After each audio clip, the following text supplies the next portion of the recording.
그래서 이 부분은 이제 만약에 공공임대주택으로 한다면 어떻게 했느냐라는 걸 말씀드리는 건데, 결국은 왜 제가 공공임대주택을 택했냐면 크게 세 가지입니다.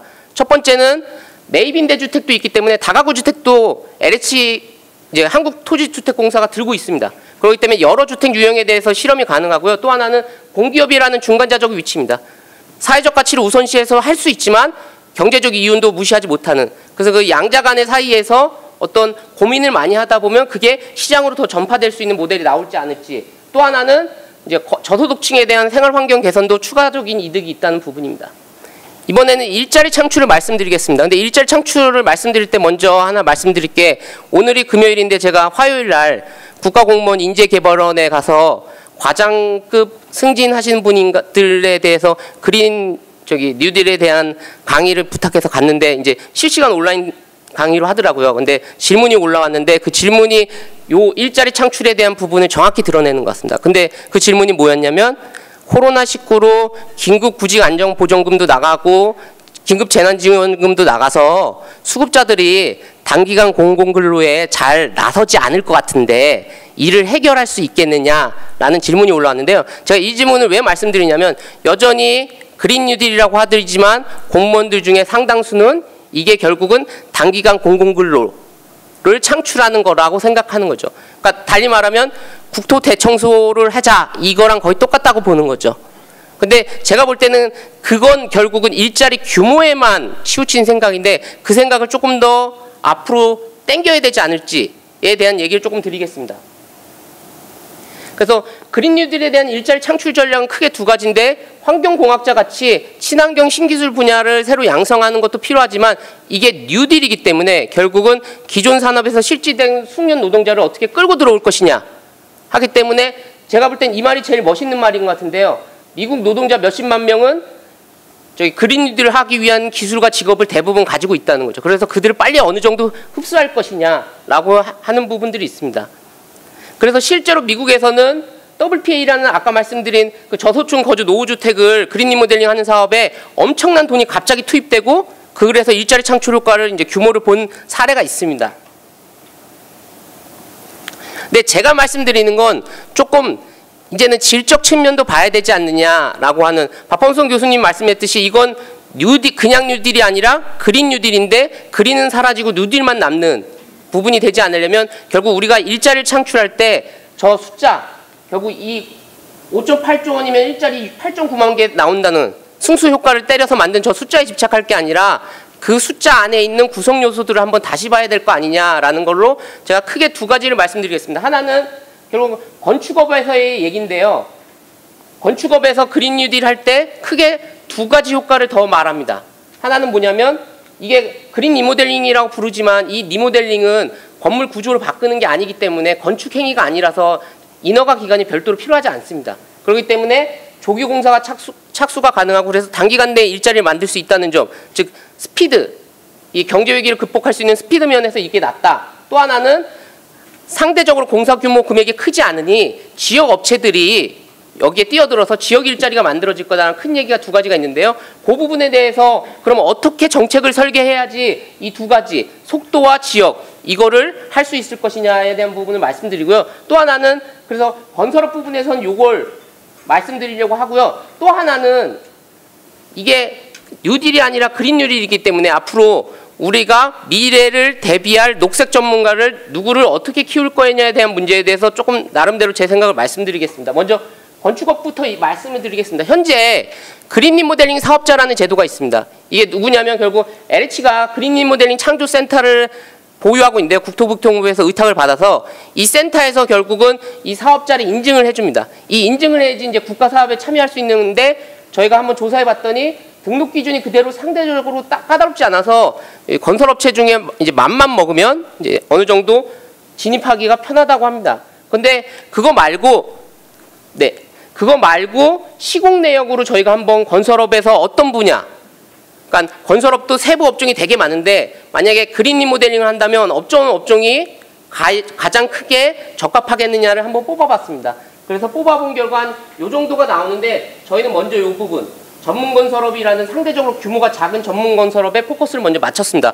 이렇게 포커스를 맞춘 이유는 아까도 말씀드린 것처럼 그린 리모델링을 해서 건축업에서 일자리 만드는데 그 일자리를 되도록이면 빠르게, 되도록이면 지역에서 만들려면 어떻게 해야 될지에 대한 고민의 방향이라서 요 전문건설업으로 먼저 구분을 했습니다. 그래서 전문건설업, 현재 전문건설업의 규모를 파악을 했는데, 그리고 또 소규모 업체를 골라내기 위해서 공사금액 1억 미만을 뽑았습니다. 그렇게 보면 1억 미만 업체들을 보면 전체에서 개수는 9.03%를 차지하는데 공사금액으로는 0.14%를 차지합니다. 그렇다면 만약에 그린 리모델링을 우리가 지역 일자리를 정말 창출하고 싶다고 하면 그린 리모델링의 어떤 규제를 둬서 이런 소규모 업체들에게 일자리를 지원해 줄 수 있는 방향을 생각해 봐야 되지 않을까라고 생각합니다. 이 부분에 대한 건 좀 뒤에 한번 말씀드리겠습니다. 또 하나는 그럼 미래를 지향하는 일자리로 어떤 일자리를 만들 것이냐에 대한 부분을 조금 더 설명드리겠습니다. 먼저 이게 아까 말씀드린 저소득층 에너지 효율 개선 사업의 이제 진행 방향인데요. 여기서 보실 거는 이 부분입니다. 그러니까 그린 리모델링이라는 건 그냥 리모델링이 아니라 그린이기 때문에 결국은 주택에 가서 이 주택에서 에너지가 어디에서 많이 빠지는지, 창호에서 많이 빠지는지, 벽에서 많이 빠지는지 먼저 사전 진단이라는 걸 합니다. 그래서 시뮬레이션을 돌려서 이 집은 어디가 많이 빠지니 그린 리모델링을 하려면 여기 우선 순서대로 해야 돼 라고 사전 진단을 하고 공사 범위를 획정합니다. 그러면 건설업체가 실제로 가서 시공을 하고 그 다음에 사후에 다시 에너지 진단사가 가서 실제로 공사를 했는데 사전은 이만큼이었는데 사후에 이만큼 줄었나 확인하는 과정이 있습니다. 근데 이 과정이 여러분이 듣기에도 그린 리모델링에서 에너지 진단이 상당히 중요할 거라고 생각하는데 이 과정이 결국은 이 부분은 누구한테 붙었느냐면 시공업체에 고용되어 있습니다. 그럼 왜 이렇게 되냐?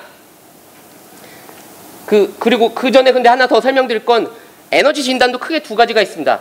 제대로 하는 거, 대충 하는 거. 제대로 하는 건 결국은 뭐냐면 실제 진단기기 써서 에너지 흐름을 재는 거고요. 제대로 안 하는 건 뭐냐면 그냥 벽 크기, 창호 크기 재서 물리적 법칙 도입해서 대충 여기가 얼마 세겠다라고 보는 것들입니다. 근데 이게 왜 문제가 되냐면 국가 사업을 할 때 아까 200만 원짜리 사업이라고 말씀드렸잖아요. 그럼 에너지 진단비를 얼마 책정하냐? 10만 원 책정합니다. 근데 여기서 중요한 거는 제가 이걸 10만 원이 어떻게 구성되나 봤더니 출장비가 3만 원, 조사비가 2만 원, 에너지 진단비가 5만 원. 뭐 그렇게 되더라고요. 그러니까 실제 에너지 진단비는 5만 원이고 5만 원도 사전 사오니까 두 번이니까 한 번 갈 때 2.5만 원 받는 구조로 하기 때문에 결국은 이 돈으로 할 수 있는 건 제대로 된 에너지 진단이 아니라 아까 말한 방 크기, 창호 크기 재는 거를 끝납니다. 근데 여기서 재밌는 건 방 크기, 창호 크기는 어차피 시공업체가 시공을 하려면 재야 되거든요. 그렇기 때문에 이 과정이 결국은 뭐랑 붙었냐면 시공업체에 붙어 있는 겁니다. 그리고 아까 말씀드렸듯이 에너지 진단사는 시공업체에 고용되어 있는 형태입니다.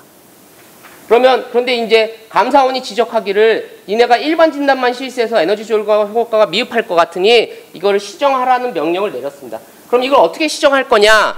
단순히 한 10만 원에서 15만 원 주고 20만 원 주고 끝낼 거냐? 그렇게 되는 것보다는 차라리 에너지 진단의 역할을 강화하고 진단과 시공을 분리해서 새로운 에너지 진단업을 육성하는 거, 미래를 대비해서 이게 당장 우리에게 가성비가 좋지 않더라도 이 부분이 미래 지향성에선 드러나지 않는 건가 생각합니다. 그래서 제가 생각하는 일자리 창출 정책은 크게 두 가지입니다. 하나는 우리가 규모만 보지 말고 건설업에서도 만약에 이 정책으로 지역 일자리 만들고 싶으면 어떤 업종에게 어느 정도의 계한을 둬서 어디에서 일자리를 만들려고 할지에 대한 명확한 비전이 있어야 된다고 생각합니다. 또 하나는 결국은 우리가 새로운 녹색 사업을 육성한다고 할 때 그게 당장의 비용 대비 효과가 없더라도 미래를 보고 투자할 수 있는지 이 부분은 특히 중요한데 지금 제 3차 에너지 기본계획에 보면 에너지 건물 에너지 주치의라는 개념이 하나 들어가 있습니다. 근데 이게 명확화되지는 않았습니다. 그렇다면 긴 장기 계획으로 에너지 진단업을 육성해서 건물 에너지 주치의를 만들어내는 그런 비전을 세워야 되지 않을지 해서 제가 던지는 질문은 그린 리모델링으로 몇 개 일자리를 만드는지도 중요하지만 이제는 어떤 일자리를 만드는지에 대한 조금 더 다른 얘기가 필요하다고 생각합니다. 그래서 지역 소규모 건설업체에게 새로운 먹거리를 줄 것인지 아니면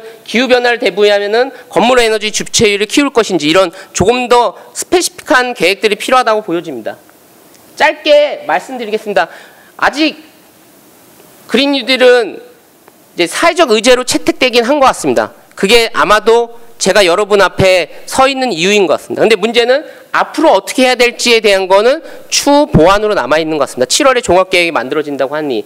그렇다면 결국은 공공건축물 만약에 그린 리모델링을 한다면 공공임대주택 1.8만 동 그린 리모델링 하는 걸로 끝나는 게 아니라 그 1.8만 동 하는 과정을 통해서 민간 시장을 어떻게 촉진할지 자극할지에 대한 고민이 필요하다고 봅니다. 또 하나는 그린 리모델링을 일자리 만들 때 단순히 고용승수 곱해서 일자리 규모 개수를 구하는 것도 중요하지만 이제는 어떤 일자리를 만들어야 될지 규모뿐만 아니라 속도, 지역, 그리고 미래지향점들을 파악해야 된다고 생각합니다. 마지막으로 요 말이 저는 제일 그린 뉴딜을 하는 정책 세계에서 중요하다고 생각하는데요.